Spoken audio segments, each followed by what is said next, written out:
Last chapter जो हमारा था 9 नंबर, उस चैप्टर में हमने क्लास के बारे में पढ़ा था, ऑब्जेक्ट के बारे में हमने स्टडी की थी।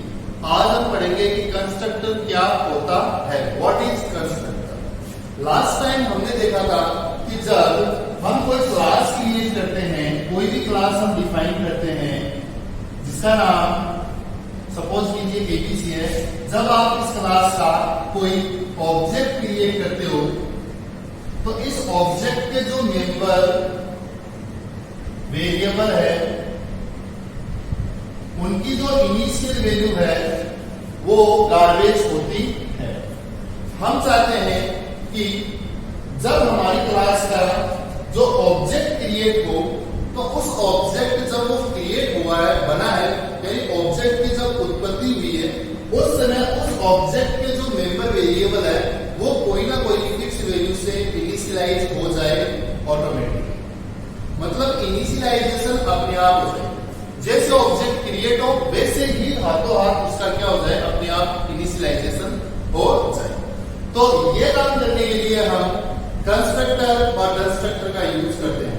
कंस्ट्रक्टर का काम है इनिशियलाइजेशन का, ऑब्जेक्ट को क्रिएट करना और उसे इनिशियलाइज करना, उसको स्टार्टिंग वैल्यू देना, ये काम कंस्ट्रक्टर का है।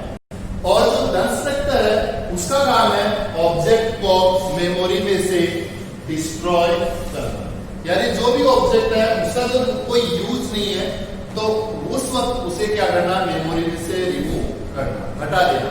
ये वर्क इसका कंस्ट्रक्टर का। तो सबसे पहले हम कंस्ट्रक्टर के बारे में आज पढ़ेंगे। तो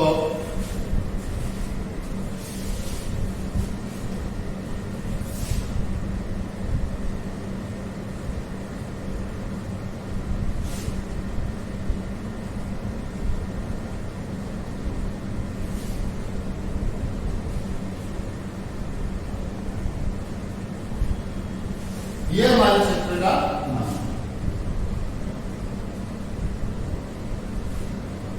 कंस्ट्रक्टर के बारे में बात करते हैं, व्हाट इज कंस्ट्रक्टर। तो constructor is a special member function that used to initialize the object automatically when the objects are created. ये काम क्या है, ये है एक स्पेशल मेंबर फंक्शन। कंस्ट्रक्टर है वो क्लास का एक स्पेशल मेंबर फंक्शन है और काम है इसका ऑब्जेक्ट को इनिशियलाइज करना। ऑब्जेक्ट जैसे क्रिएट होगा, जब भी ऑब्जेक्ट क्रिएट होगा मेन प्रोग्राम में, उस वक्त उसको ये ऑटोमेटिकली कंस्ट्रक्टर है वो ऑटोमेटिकली एग्जीक्यूट होता है, उसे एग्जीक्यूट करने की जरूरत नहीं होती है। और जैसे ही ऑब्जेक्ट क्रिएट होगा तो उस समय कंस्ट्रक्टर चलेगा और ऑब्जेक्ट के जो मेंबर वेरिएबल है उनको इनिशियलाइज कर देगा। इसके बाद कंस्ट्रक्टर की कुछ इंपॉर्टेंट कैरेक्टरिस्टिक्स है। उनमें सबसे पहले जो फर्स्ट जो हमारी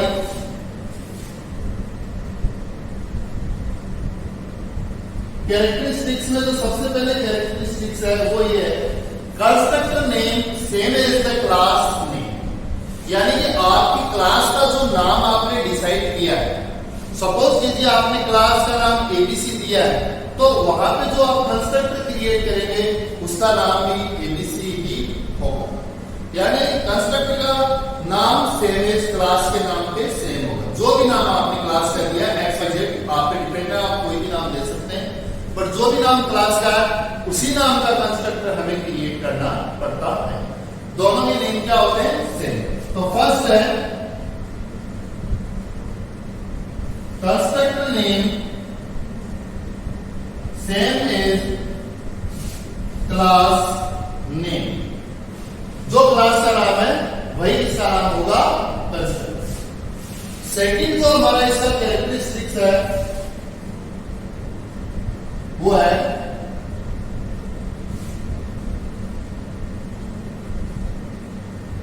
it declare in public section।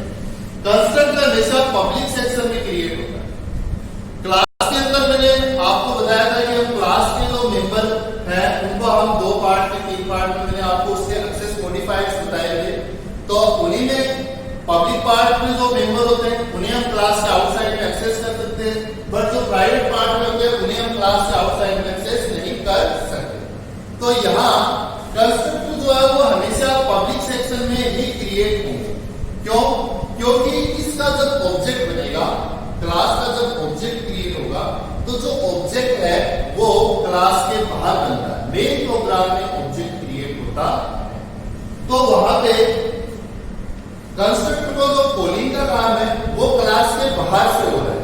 अब क्लास के बाहर से हम क्लास के उन्हीं मेंबर्स को कॉल कर सकते हैं जो पब्लिक सेक्शन में या जितना एक्सेस मॉडिफाइड पब्लिक हो उन्हीं को ही हम क्लास से बाहर कॉल कर सकते हैं। तो कंस्ट्रक्टर का ये मस्ट है कि आपको हमेशा कंस्ट्रक्टर है वो पब्लिक सेक्शन में ही क्रिएट करना पड़ेगा। आप उसे प्राइवेट सेक्शन में क्रिएट नहीं कर सकते, क्योंकि प्राइवेट जो होते हैं उनको क्लास के आउटसाइड से कॉल नहीं किया जा सकता, वो क्लास के अंदर ही एक्सेस होते हैं। थर्ड जो हमारा पॉइंट है,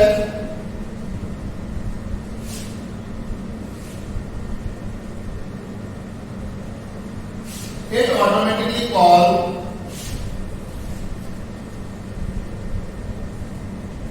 when the object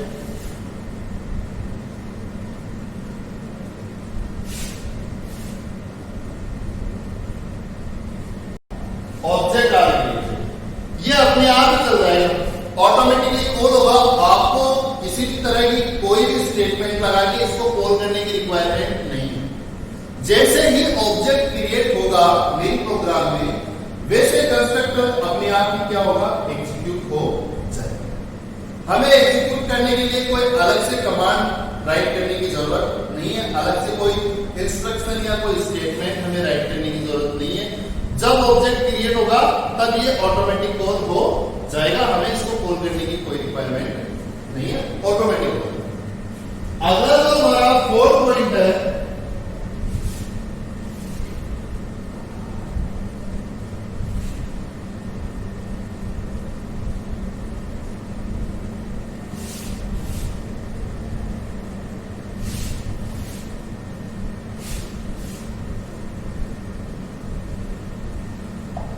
constructor class का मेंबर फंक्शन मैंने आपको बताया कि ये स्पेशल मेंबर फंक्शन होता है।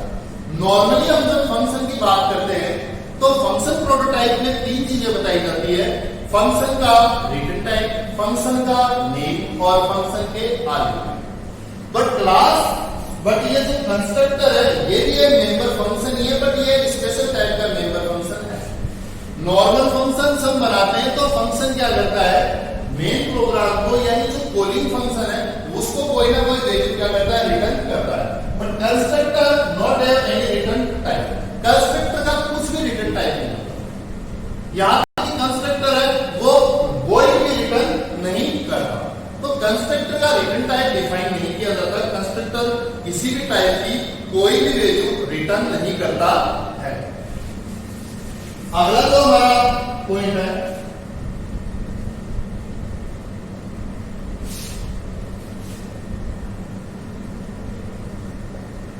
कंस्ट्रक्टर को हम इनहेरिट नहीं कर सकते, कंस्ट्रक्टर को इनहेरिट नहीं किया जा सकता। इनहेरिट का मतलब है कि एक क्लास के मेंबर्स को दूसरी क्लास में एक्सेस करना, बट जो कंस्ट्रक्टर है वो जिस क्लास में क्रिएट होते हैं, डिक्लेयर होते हैं, वो उसी क्लास के अंदर ही यूज होंगे, उस क्लास से बाहर आप कंस्ट्रक्टर को यूज नहीं कर सकते। तो it can not be inherit, यानी इसे इनहेरिट हम नहीं कर सकते। तो यहाँ पे ये कुछ मैंने कंस्ट्रक्टर की कुछ इंपॉर्टेंट कैरेक्टरिस्टिक्स आपको बताई है, आपको इनको अपनी कॉपी में नोट करना है। कंस्ट्रक्टर की डेफिनेशन जैसा मैंने आपको समझाया वैसे आप इसकी डेफिनेशंस भी राइट करेंगे। इसके बाद हम बात करते हैं types of constructor.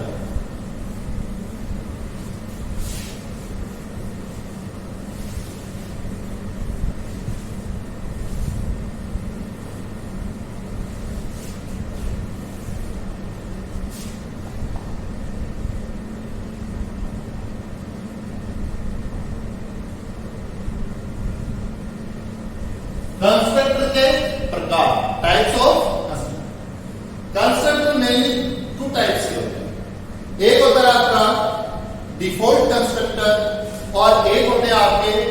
Parameterised constructor. तो सबसे पहले हम बात करते हैं default constructor.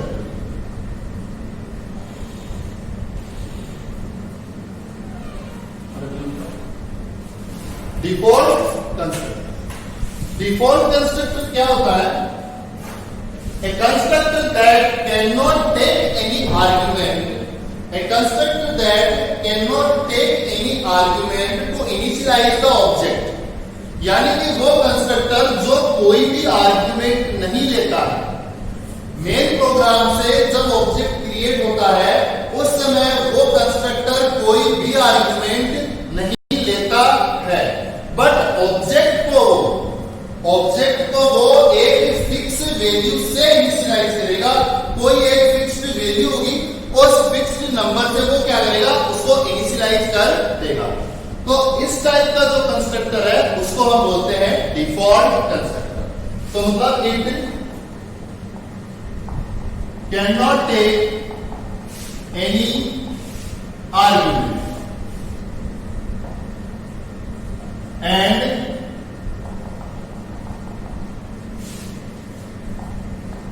initialized to a fixed value to member variable of object, यानी ऑब्जेक्ट के जो मेंबर वेरिएबल है उनको कोई एक फिक्स वैल्यू से क्या हो जाएगा, इनिशियलाइज हो जाएगा। बट ये जो डिफॉल्ट कंस्ट्रक्टर है ये किसी भी टाइप का कोई भी आर्ग्यूमेंट नहीं लेगा। अब इसको हम एक प्रोग्राम के थ्रू में आपको इसको समझाता हूं। ध्यान दीजिए, डिफॉल्ट आर्ग्यूमेंट का हम यहाँ पे एक प्रोग्राम बनाएंगे। तो जैसे सबसे पहले मैंने यहाँ पे एक क्लास क्रिएट की जिसका नाम मैंने एबीसी डिफाइन किया। इस क्लास में इंटीजर एक्स और वाई दो मैंने मेंबर वेरिएबल बनाए जिनका एक्सेस मॉडिफायर मैंने नहीं बताया है। बाय डिफॉल्ट क्लास के सभी मेंबर क्या होते हैं, प्राइवेट। लास्ट टाइम जो लेसन था उसमें बताया। इसके बाद यहाँ पे मैंने पब्लिक सेक्शन स्टार्ट किया और पब्लिक सेक्शन में मुझे डिफॉल्ट कंस्ट्रक्टर क्रिएट करना है। अब कंस्ट्रक्टर की यदि कैरेक्टरिस्टिक्स आपको ध्यान है तो आप कर सकते हो। वहां सबसे पहले कैरेक्टरिस्टिक्स यही थी कि कंस्ट्रक्टर का नाम सेम एज क्लास नेम होगा।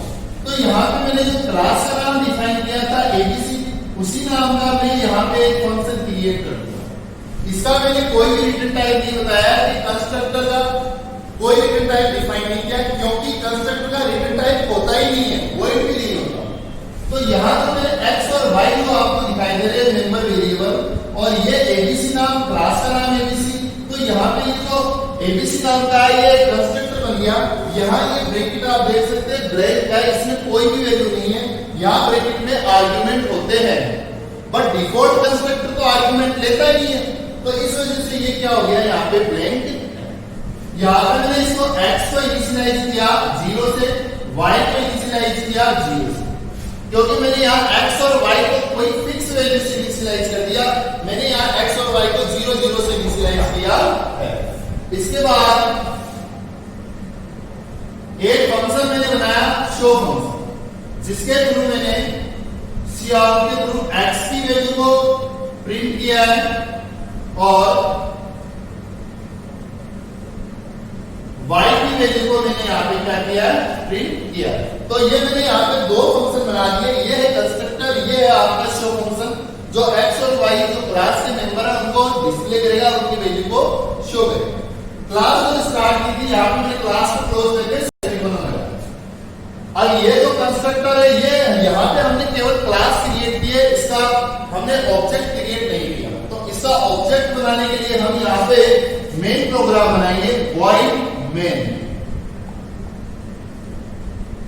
मेन प्रोग्राम में सबसे पहले हम बनाएंगे ऑब्जेक्ट। ऑब्जेक्ट बनाने का मेथड क्या है, सबसे पहले क्लास का नाम, उसके बाद ऑब्जेक्ट का नाम। ऑब्जेक्ट का नाम आप अपने मन से कुछ भी दे सकते हैं।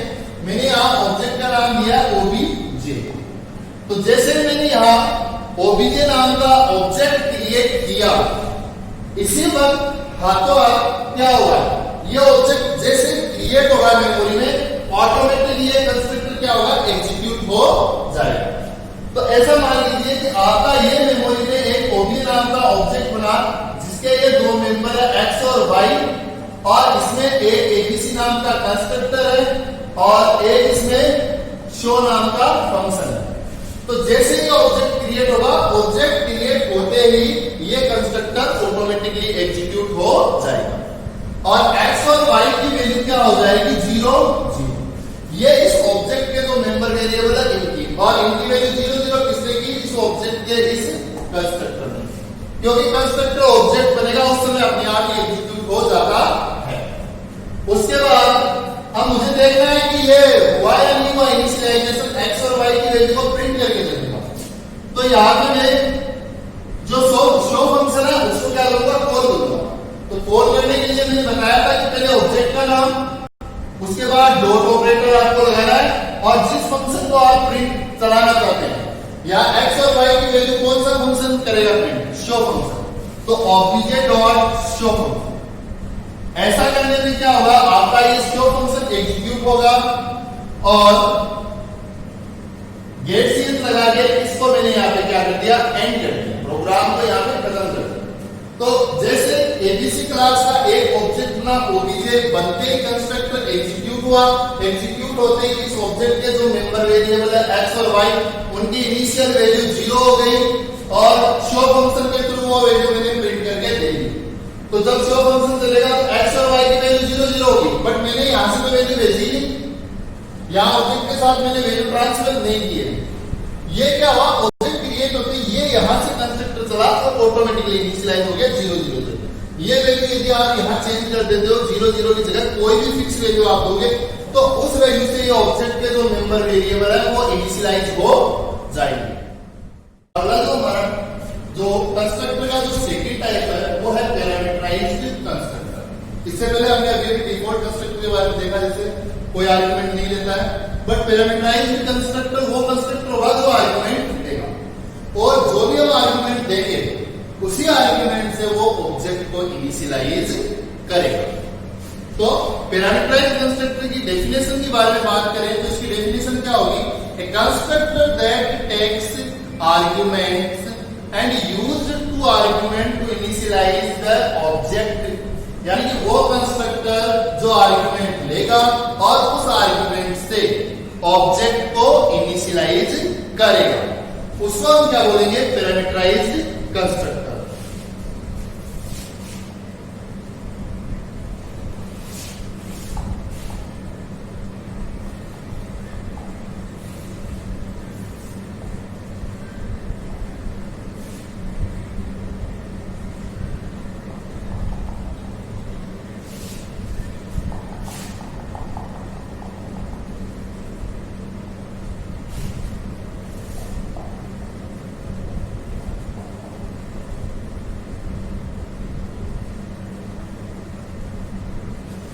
आर्गुमेंट लेगा और ऑब्जेक्ट को क्या करेगा, इनिशियलाइज करेगा। अब आर्गुमेंट के हम बारे में बात करें तो कंस्ट्रक्टर,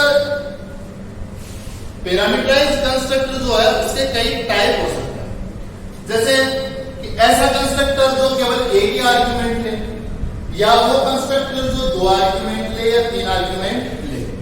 तो आर्गुमेंट है वो कितने भी हो सकते हैं, तो उनको हम बोलेंगे 1 आर्गुमेंट कंस्ट्रक्टर या 2 आर्गुमेंट कंस्ट्रक्टर या 3 आर्गुमेंट कंस्ट्रक्टर, ऐसे हम उनको बोल सकते हैं। बात ये है मेन कि आर्गुमेंट लेगा और ऑब्जेक्ट को उसी आर्गुमेंट से क्या करेगा, इनिशियलाइज कर देगा, तो वो आपका पैरामीटराइज्ड कंस्ट्रक्टर हो जाएगा। पैरामीटराइज्ड जो कंस्ट्रक्टर है उसको कॉल करने के 2 तरीके हैं, उन 2 तरीके से आप इस कंस्ट्रक्टर को कॉल कर सकते हो। तो यहां पे दिस कैन बी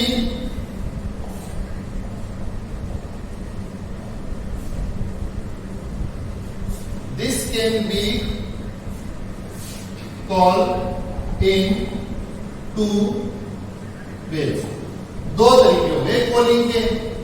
पहला है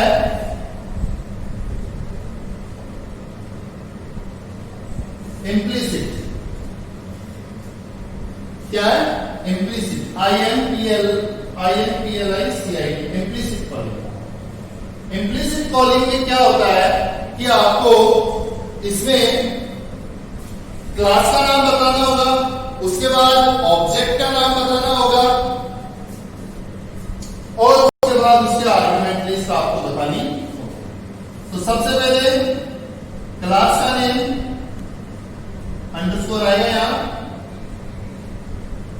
उसके बाद ऑब्जेक्ट का नेम और जो ऑब्जेक्ट क्रिएट हो रहा है उसी के आगे ब्रैकेट बना के आर्गुमेंट लिस्ट और यहां से। तो ये जो तरीका है इसको हम बोलते हैं एक्सप्लिसिट कॉलिंग। इसके बाद एक तरीका और है उसको हम बोलते हैं एक्सप्लिसिट कॉलिंग।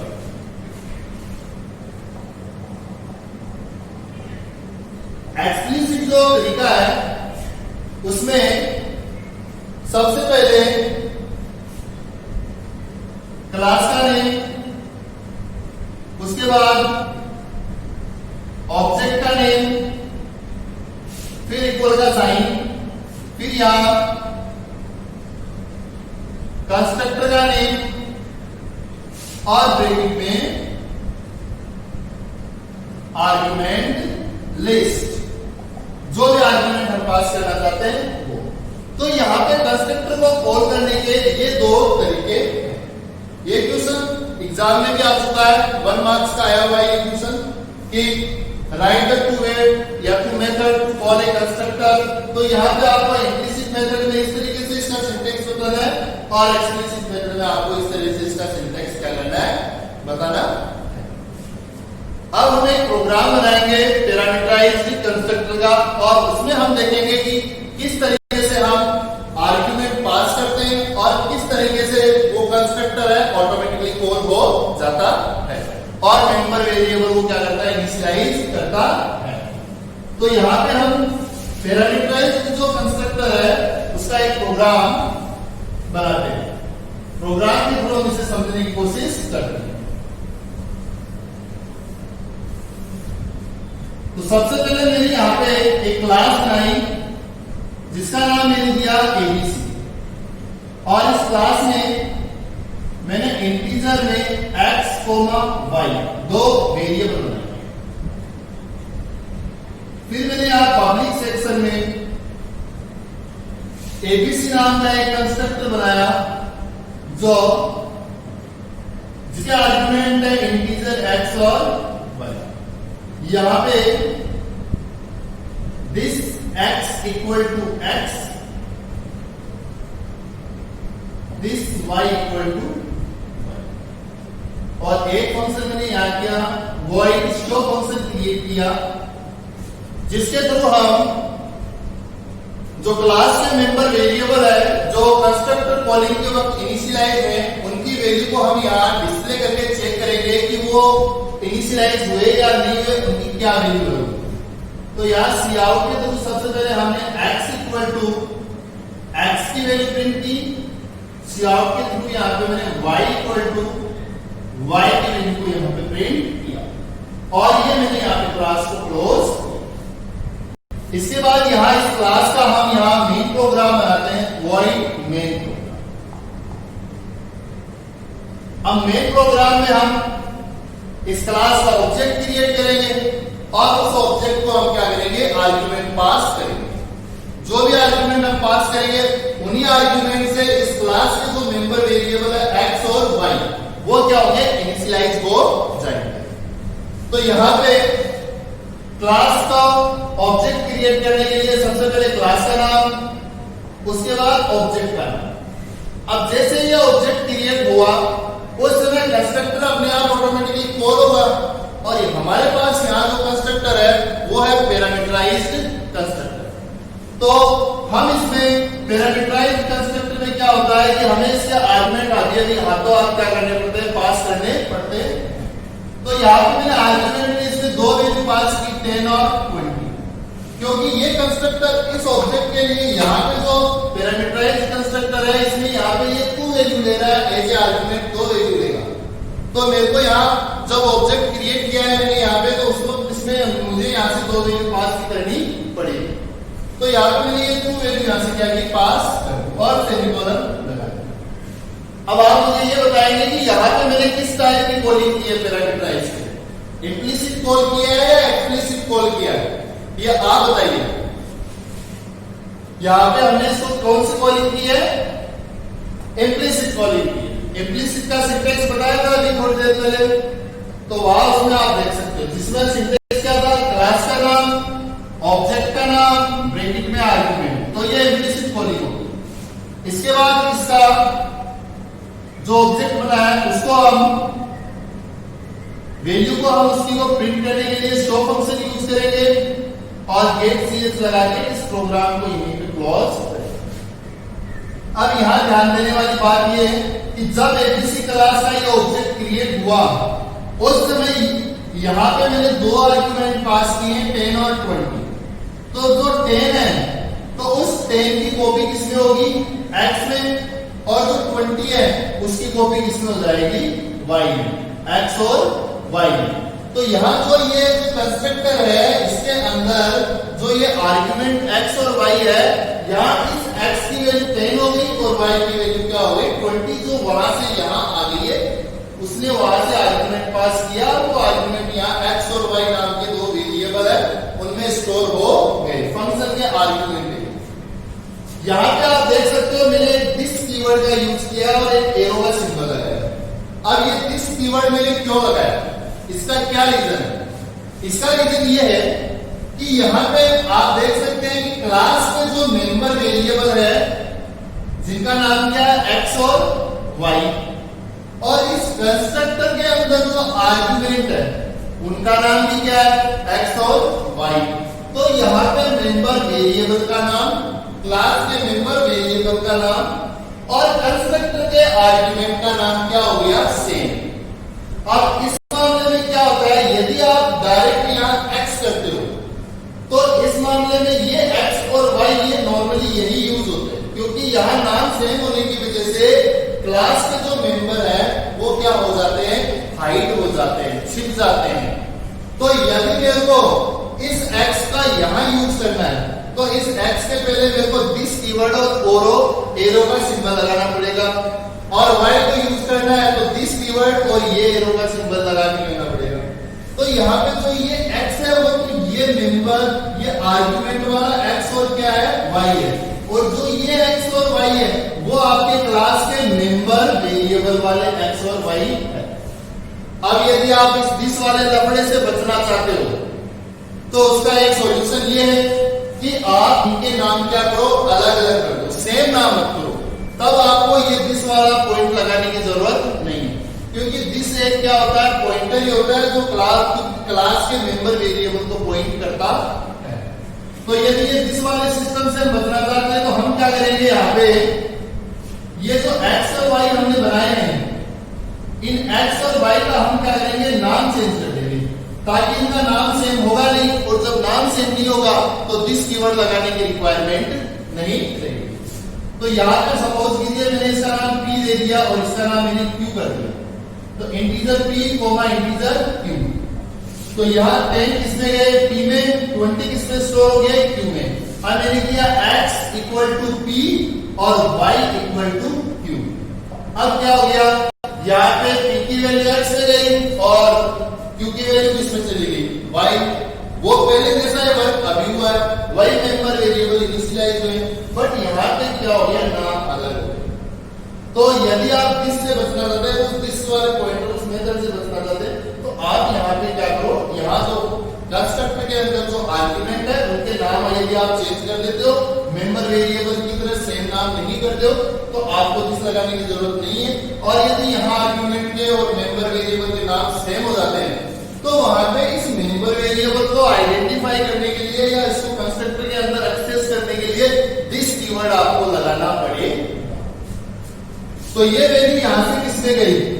p में, p से x में। तो यहां इस क्लास का जो मेंबर वेरिएबल है, यानी जो आपका ऑब्जेक्ट बना है जिसका नाम है ओबीजे, इस ऑब्जेक्ट के x और y जो मेंबर वेरिएबल है उसके अंदर x की वैल्यू p के थ्रू चली गई x में, तो यहाँ पे आ गई 10, और जो 20 है वो q के थ्रू किसमें गए? y में, तो y की वैल्यू हो गई 20। यहाँ पे एक अपना हो गया क्या? कंस्ट्रक्टर, जो टू आर्गुमेंट वाला कंस्ट्रक्टर है जिसका नाम एबीसी है, और एक अपना कौन सा फंक्शन है? Show function.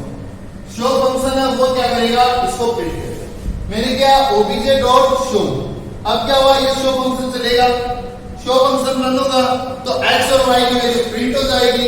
x और y की वैल्यू कितनी प्रिंट होगी देख सकते हो, ऑब्जेक्ट में कितनी इनिशियलाइज होगी 10 और 20। यहां से ये वैल्यू मैंने वहां पे पास की है एज ए आर्गुमेंट, वैल्यू वहां पास होगी और उसी वजह से उसको क्या कर दिया गया, इनिशियलाइज कर दिया गया। यहां पे आप देख सकते हैं कि मैंने ऑब्जेक्ट एक क्रिएट किया है, तो ये कंस्ट्रक्टर इस ऑब्जेक्ट के लिए चल गया। अभी हम मान लीजिए यहां इसी क्लास का एक से अधिक ऑब्जेक्ट भी हम क्रिएट कर सकते हैं, वो कैसे होगा? यदि आप इसका एक से अधिक ऑब्जेक्ट क्रिएट करते हो तो जैसे ये एबीसी का ऑब्जेक्ट ओबीजे बन गया, वैसे ही आप कोमा लगाएंगे, मैंने एक और ऑब्जेक्ट बना दिया ऑब्जेक्ट नंबर 1 यानी ऑब्जेक्ट 1 और इसके आर्गुमेंट की वैल्यू मान लीजिए मैंने ये पास कर दी। ऐसे मैंने एक और ऑब्जेक्ट बना लिया ऑब्जेक्ट 2, यहाँ पे मैंने इसकी वैल्यू मान लीजिए ये पास कर दी। तो यहाँ पे आप एक क्लास के चाहे जितने ऑब्जेक्ट बना सकते हो और यहाँ पे अकॉर्डिंग टू आर्गुमेंट के अकॉर्डिंग ये कंस्ट्रक्टर चलेगा। इस ऑब्जेक्ट के एक्स वाई को 10 और 20 यही इनिशियलाइज करवाएगा। ये ऑब्जेक्ट बना है, इसके भी वैल्यू के लिए यही कंस्ट्रक्टर चलेगा, इसके लिए भी यही कंस्ट्रक्टर चलेगा। तो यहाँ जो तीन ऑब्जेक्ट बन गया तो तीनों ऑब्जेक्ट की वैल्यू तो उनके मेंबर वेरिएबल की वैल्यू क्या हो जाएगी, अलग, और वो एक ही कंस्ट्रक्टर है जो इन तीनों ऑब्जेक्ट के लिए चलेगा और जो भी आर्गुमेंट हमने पास किए उनको वैल्यू क्या करेगा, प्रिंट करेगा। यहां पे अब मैं ऑब्जेक्ट 1 डॉट शो फंक्शन चलाऊं, ऑब्जेक्ट 2 डॉट शो फंक्शन यदि मैं यहां पे इसको रन करूं, उसके बाद गेट ch और प्रोग्राम क्लोज, तो जो मेरा ओबीजे ऑब्जेक्ट है उसका तो जो x और y है उसकी वैल्यू 10 और y की वैल्यू 20 आएगी, लेकिन जो ऑब्जेक्ट 1 है उसके x की वैल्यू 15 और यहाँ y की वैल्यू 25 आ जाएगी और ऑब्जेक्ट 2 है उसके x की वैल्यू 35 और y की वैल्यू 45 आ जाएगी। तो यहाँ ये मैंने यहाँ मेन प्रोग्राम से आर्गुमेंट पास किए और ये जो कंस्ट्रक्टर है इसने आर्गुमेंट लिए, एज आर्गुमेंट वैल्यू ली और उसी वजह से मेंबर वेरिएबल को इनिशियलाइज कर दिया। तो ये जो तरीका है इसको हम बोलते हैं पैरामीटराइज्ड कंस्ट्रक्टर। आई होप आपको समझ में आया होगा। फिर भी यदि कोई डाउट है तो